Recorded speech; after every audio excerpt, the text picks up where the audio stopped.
तो जैसा कि हमने कहा कि एयर एसिटाइलिन फ्लेम जो है वो एक फ्लेम है और दूसरा नाइट्रस ऑक्साइड एसिटाइलिन फ्लेम है। दो तरह के फ्लेम आप इस्तेमाल कर सकते हैं एटॉमिक एब्जॉर्प्शन स्पेक्ट्रोस्कोपी में, और उसमें से आप एयर एसिटाइलिन फ्लेम को ज़्यादा इस्तेमाल करते हैं क्योंकि इसकी जो टेम्परेचर है, ऑपरेटिंग टेम्परेचर, वो 2700 से 2800 डिग्री सेंटीग्रेड, जबकि nitrous oxide acetylene flame 3000 degree centigrade से ज़्यादा पे ऑपरेट करता है, जिस पर हम वर्किंग नहीं करना चाह रहे क्योंकि वहाँ पर एटम्स जो है वो एक्साइटेड फॉर्म में चला जाएंगे, और हम एक्साइटेड फॉर्म में एटम्स को नहीं चाहते। हम एटम्स को चाहते हैं ग्राउंड स्टेट में फ्री एटम्स के तौर पर, ताकि उन पर जब लाइट डाली जाए तो वो कैरेक्टरिस्टिक एब्जॉर्प्शन दें और उससे की मदद से उन्हें डिटेक्ट किया जा सके। तो air acetylene flame in most of the cases वो बेस्ट रहता है एटॉमिक एब्जॉर्प्शन स्पेक्ट्रोस्कोपी के लिए। अब होगा क्या कि आप फ्लेम जो है उसे यहाँ पर इस्तेमाल करेंगे। फ्लेम काम कर रहा है फ्री एटम्स को जनरेट करने का, गैशियस एटम्स को यहाँ पर बरकरार रखने का, और दूसरी तरफ आपने इस्तेमाल किया है hollow cathode lamp. Hollow cathode lamp में जो कैथोड होता है वो हॉलो होता है, और वो उस कैरेक्टरिस्टिक एलिमेंट एक्स का है जिस पर आप बात कर रहे हैं, जिसके फ्री एटम्स को आपने डिटेक्ट करना है। अब यहाँ पर आपने अरेंजमेंट ये लगाई है कि आपके पास एक कैथोड तो आ गया, हॉलो कैथोड आ गया, दूसरी तरफ जो एनोड है वो एनोड आपने इस्तेमाल कर लिया है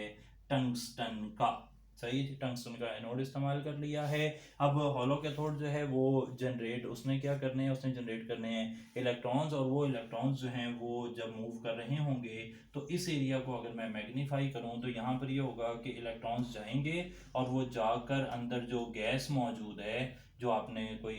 गैस अंदर भरी हुई होगी, उस गैस को वो जाकर हिट करेगा। हिट करने से वहाँ पे इलेक्ट्रॉन जिस तरीके से डिस्चार्ज ट्यूब में होता है वैसे वाला ही सिलसिला होगा। इलेक्ट्रॉन निकल जाएंगे, पॉजिटिव आयंस बनेंगे, वो पॉजिटिव आयंस फिर दूसरी डायरेक्शन में मूव करना शुरू कर देंगे। वो मूव करते हुए आकर टकराएंगे हॉलो कैथोड से, और हॉलो कैथोड जो है वो उस कैरेक्टरिस्टिक एलिमेंट का बना हुआ है जिसकी बातचीत चल रही है, तो वो आकर यहाँ से कुछ मेटल एटम्स को स्पटर कर देंगे। स्पटर का मतलब होता है कि वो उन्हें जो ना वेपराइज कर देंगे, बिखेर देंगे। बिखेर देना सही वर्ड है, तो स्पटर कर देंगे। अब वो जो स्पटर एटम्स हैं जो यहाँ पर कहीं तैर रहे हैं, हवा में तैर रहे हैं, उनसे गैशियस आयंस तो पीछे से आते जा रहे हैं, वो आएंगे और इनसे टकराएंगे, और टकराने से यहाँ पर कैरेक्टरिस्टिक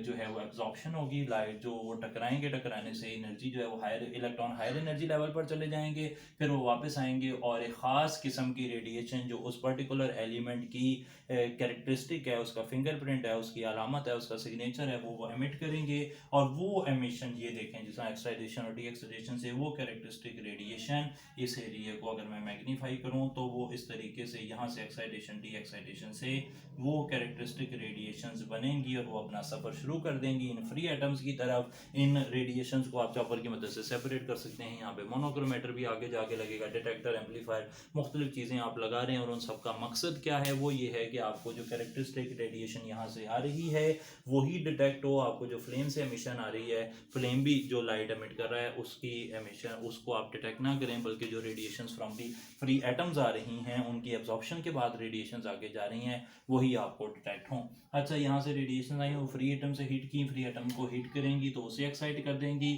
और फ्री एटम ने तो जब तक डी एक्साइट होना है तब तक ये रेडिएशंस आगे चली जाएंगी। ये अपना सफ़र जारी रखेंगे, और जारी करके एंड पर आकर डिटेक्टर लगा होगा, और वो डिटेक्टर जो है वो फिल्म हो सकती है, फोटो मल्टीप्लाई ट्यूब हो सकती है, कुछ भी है, वो इसे डिटेक्ट करेगा और वो सिग्नल दे देगा कि जनाब फलां एलिमेंट जो है वो अंदर मौजूद है। यहाँ पर ख़ास बात क्या है कि यहाँ पे जो सोर्स ऑफ लाइट है वो हॉलो कैथोड लैंप है, जिसमें कैथोड उस पर्टिकुलर एलिमेंट का बना हुआ है, उस पर्टिकुलर एटम का बना हुआ है जिसकी बात चल रही है, क्योंकि वही वो ख़ास रेडिएशन खारिज कर सकता है जो इन फ्री एटम्स को एक्साइट करेगी, एब्जॉर्प्शन शो करेगी और फिर आगे मूव कर जाएगी। क्लियर हो गई जी बात। तो इस तरीके से एटॉमिक एब्जॉर्प्शन स्पेक्ट्रोस्कोपी काम करती है, जिस तरीके से एटॉमिक एमिशन स्पेक्ट्रोस्कोपी काम कर रही थी, एटॉमिक एब्जॉर्प्शन स्पेक्ट्रोस्कोपी भी मेजॉरिटी ऑफ द एलिमेंट्स को डिटेक्ट करेगी, एक्सेप्ट दोज जो कि रिफ्रैक्टरी ऑक्साइड बना देते हैं, जिनको फ्री एटम जिनके यहाँ पर आप हासिल नहीं कर सकते क्योंकि फ्लेम काम सही नहीं कर रहा या उनकी कोई अपनी ज़ाती प्रॉब्लम है, तो इस वजह से ऐसे होता है। इसके साथ ही एटॉमिक एमिशन और एब्जॉर्प्शन स्पेक्ट्रम के मेन फीचर्स हमारे ख़त्म हो चुके हैं जी।